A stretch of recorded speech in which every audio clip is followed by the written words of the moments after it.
ఈ తెలంగాణ రాష్ట్రాన్ని 3 సెక్టర్లుగా బైఫర్కేషన్ చేయటం జరిగింది.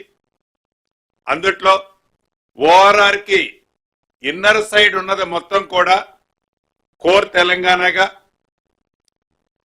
ఇన్నర్ సైడ్ ఓఆర్ఆర్ నుంచి త్రిపుల్ ఆర్ కి బయట బఫర్ కింద ఒక 2 కిలోమీటర్స్ వరకు ఉన్నదాన్ని తెలంగాణ అర్బన్ ప్రాంతంగా, అదే రకంగా మిగిలిన తెలంగాణని మొత్తాన్ని అంటే కార్పొరేషన్లో మున్సిపాలిటీలు వదిలేసి మిగిలిన తెలంగాణ అంతాని రూరల్ తెలంగాణగా గతంలో అనేక పర్యాయాలు ముఖ్యమంత్రి గారు చెప్పడం జరిగింది.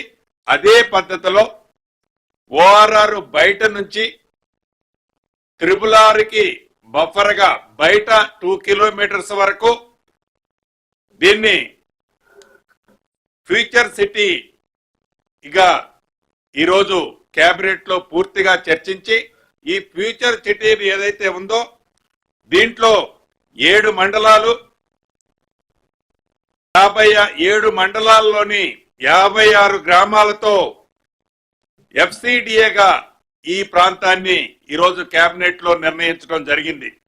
దీనివల్ల నాగార్జున సాగర్ హైవే నుంచి శ్రీశైలం హైవే మధ్యలో ఉన్న దాదాపు సుమారు 30,000 ఎకరాల విస్తీర్ణంలో ఈ ఫ్యూచర్ సిటీని డెవలప్ చేయాలన్నది ప్రధానంగా ఈ రోజు ఈ కేబినెట్ లో నిర్ణయం తీసుకోవడం జరిగింది.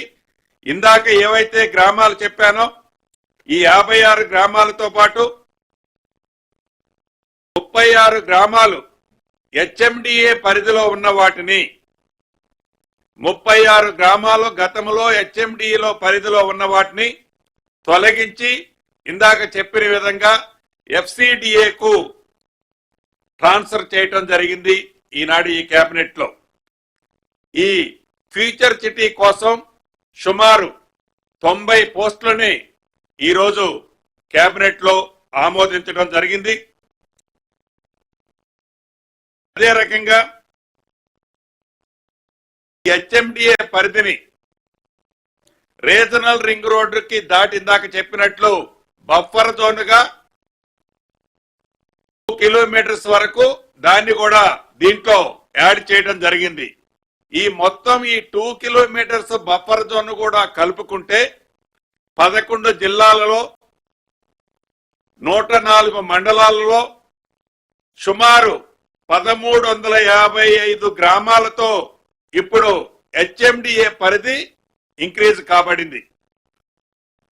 11 జిల్లాల్లో 104 మండలాల్లో 1355 గ్రామాలు ఇప్పుడు మనం అనుకునే హెచ్ఎండిఏ పరిధిలోకి రాబోతుంది. ఈ విస్తీర్ణంలో కొత్తగా 332 రెవెన్యూ గ్రామాలు, ఇందాక ఈ గ్రామ పంచాయతీలు, ఇవి 332 రెవెన్యూ గ్రామాలు